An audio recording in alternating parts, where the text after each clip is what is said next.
Okay folks, today I thought I'd give you a chance to see what this robot looks like taken apart a little bit. First of all, we're going to take off the rubber bumper. That's real tough. And let's see, I think you take the front of the robot off first. Let's do that. I don't know if you can see that, but they have snap-on clips that make that just really too easy. Then we come around, take the back off, same way.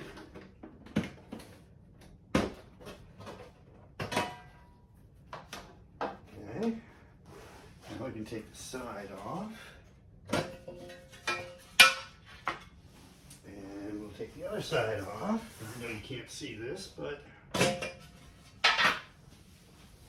And then let's open this guy up.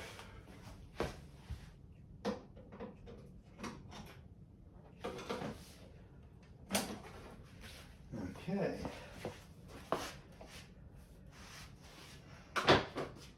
Now I'm going to take you around with the camera in the close-up. Okay, let's take a little closer look. In the front of the robot, we have the battery. It's a sealed rechargeable 12-volt battery. Slides right in. Here's the temperature sensor. Can we actually see that? There's the sonar B, or acoustic transducer, just like you have on the bumpers of your cars these days. We have the power supply, and we have the right drive wheel. Coming around here, you can see the rail that the robot backs into the power supply charger. And there's a drag wheel, loves to squeak. I think there's one in the front too. Now let's get into the guts of this thing. I know I keep saying that the arm motors are in the arm, but in reality there's chains and cables that come from the arms to these motors. I don't know if I can show you the front one, but way up in here is one of the arm motors that runs by chain. This is one of the wrist motors that runs by wire. This is the other wrist motor that runs by wire. And this is way back in there. I don't know if I can get to it. The other drive motor for the other end of the arm. I don't know whether it's upper or lower, but whichever. And all these cables can get unplugged from the door. Oh, I forgot one of the motors. Yeah, let's take a real peek at that one. That's the waist motor that turns the body of the robot relative to the base. Now, let's see what else we got here. Zoom out a little bit. This is the back plane. The back plane of the whole computer is in the back of this box.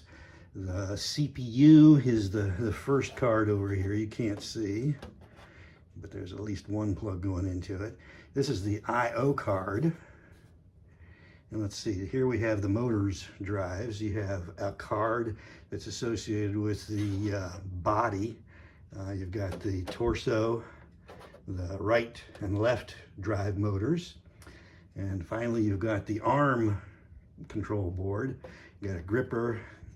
Let's see, this is a wrist right, a wrist left, an elbow, and a shoulder.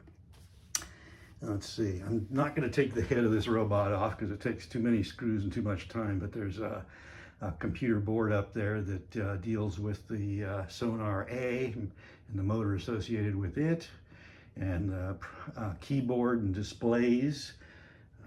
Let's see. There's nothing of consequence under here other than some power supply heat sinks and the left drive. So that pretty much, there's your on-off switch. And let's see. I think that's about it.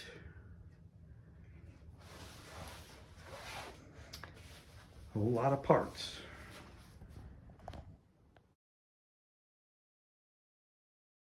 Okay folks, I just got through putting the robot back together. And I thought I'd run a service check just to make sure everything's doing good. We do that by waking it up and just hitting the service button. The robot will now home, and then it will extend its arm, and that will demonstrate that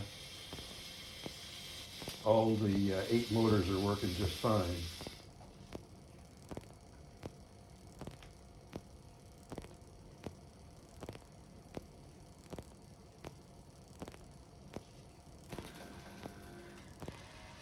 Okay, we're completing the home test here. As soon as the arm gets down. Now this is the service part of the routine.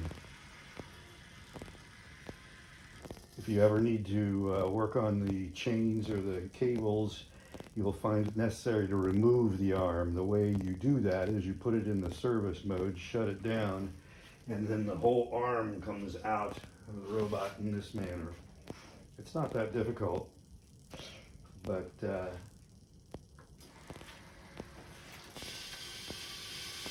I'm running the home operation now just to put the arm back in its normal place.